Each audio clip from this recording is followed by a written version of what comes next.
2 दिन पहले हमास ने इसराइल पर हमला किया। यह विवाद आज से नहीं बल्कि बहुत सालों पुराना विवाद है।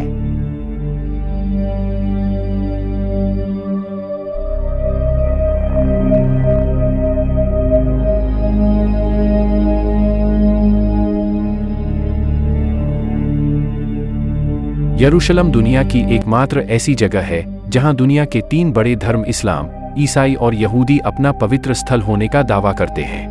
इन तीनों धर्मों को इब्राहिमिक धर्म कहा जाता है क्योंकि ये तीनों ही धर्म इब्राहिम को ईश्वर का पैगंबर मानते हैं। अगर हम अपने आसपास भी ध्यान दें तो इब्राहिम नाम के लोग इस्लाम, ईसाई और यहूदी तीनों ही धर्मों में देखने को मिल जाते हैं। ये तीनों सिर्फ एक ईश्वर को मानते हैं। यही वजह है कि इन्हें एकेश्वरवादी धर्म भी कहा जाता है। यरूशलेम में अल अक्सा मस्जिद को इस्लाम में मक्का और मदीना के बाद तीसरा सबसे पवित्र स्थल बताया गया है। वही बाइबल के मुताबिक यहूदियों के लिए इसी जगह पर करीब 1000 ईसा पूर्व में सोलोमन राजा ने 2 चर्च बनवाए थे। इस चर्च को टेम्पल माउंट नाम से जाना जाता है, लेकिन अब सिर्फ इसकी एक दीवार बची है जिसे वेस्ट वॉल कहा जाता है और यह यहूदियों के लिए सबसे पवित्र जगह है।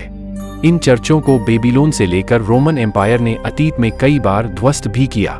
इसके अलावा ईसाई धर्मग्रंथ न्यू टेस्टामेंट के मुताबिक इसी शहर में ईसा मसीह ने अपना उपदेश दिया था। यहीं उन्हें सूली पर चढ़ाया गया था और फिर यहीं वो अवतरित भी हुए थे। यरूशलेम शहर के बीच में प्राचीन शहर है जिसे ओल्ड सिटी के नाम से जानते हैं। यहीं पर अल अक्सा मस्जिद परिसर के अलावा ईसाइयों के इलाके में the church of the holy sepulchre है। ऐसे में ये तीनों ही धर्म यरूशलेम पर अपना अपना दावा करते हैं। अल अक्सा मस्जिद में ही बार बार विवाद क्यों होता है, आइए जानें। अल अक्सा मस्जिद में इजराइल और फिलिस्तीन के बीच विवाद की 3 मुख्य वजह हैं। 1.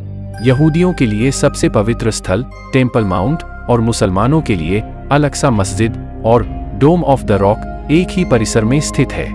हालांकि टेम्पल माउंट के अवशेष के रूप में वहां सिर्फ एक दीवार बची है जिसे वेस्ट वॉल कहा जाता है। इसीलिए इस जगह को लेकर यहूदियों और फिलिस्तीनी मुसलमानों के बीच विवाद रहता है। 2. 1967 में इजराइल जंग के बाद ये विवाद और ज्यादा बढ़ गया। इसकी वजह यह है कि इस जंग में गाजा पट्टी और वेस्ट बैंक पर इजराइल ने कब्जा कर लिया।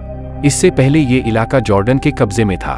हालांकि बाद में जॉर्डन और इजराइल के बीच एक समझौता हुआ। इसमें तय हुआ कि अल अक्सा मस्जिद के भीतर के मामलों पर जॉर्डन के इस्लामिक ट्रस्ट वक्फ का नियंत्रण रहेगा और बाहरी सुरक्षा इजराइल संभालेगा।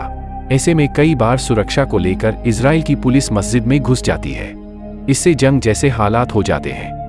3. जॉर्डन और इजराइल के बीच समझौते में इस बात की सहमति बनी थी कि गैर मुस्लिमों को मस्जिद के अंदर आने की इजाजत होगी, लेकिन उनको वहां प्रार्थना करने की इजाजत नहीं होगी। इसके बावजूद यहूदी बीच बीच में मस्जिद में घुसकर प्रार्थना करने की कोशिश करते हैं, जिससे तनाव की स्थिति बन जाती है।